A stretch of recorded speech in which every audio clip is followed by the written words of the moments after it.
Shares in Atlas Iron jumped 8% today after the company's managing director said it felt vulnerable to a lowball takeover offer. Atlas shares have halved in less than a year, but it has some much sought-after access rights to Port Hedland's congested inner harbour. The question is, though, does anyone have the appetite for a takeover in this skittish market? Neil Woolridge reports. Once aspiring to be the next force in Australian iron ore, Atlas Iron now looks to be at the mercy of potential takeover suitors.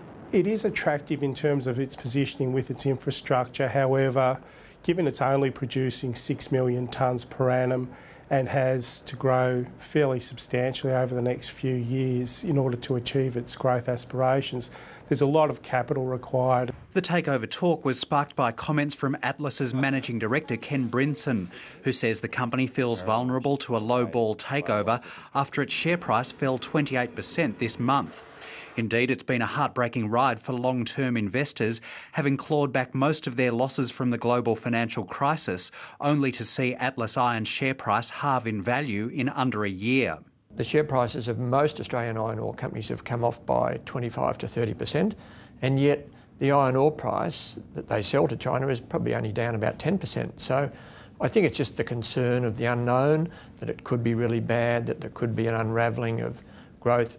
Atlas expects to ship nearly 6 million tonnes of iron ore this financial year and double that rate by the end of 2013.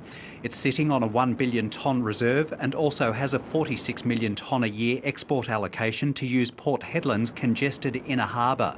The thing about the access rights are they're very worthwhile if you can back them up with production, and that means someone's got to fund that, including a railway, to deliver the tonnes that will really use it. There may be some objections if you were seeing a perceived consolidation into already very strong hands and maybe consolidating a Rio or a BHP's position.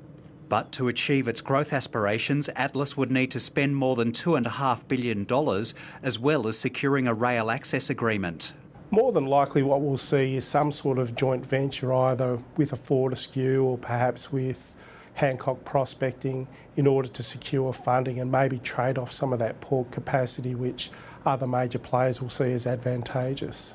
However, Ord Minnet's Peter Arden says a Chinese company would be the most likely buyer if Atlas did end up being taken over.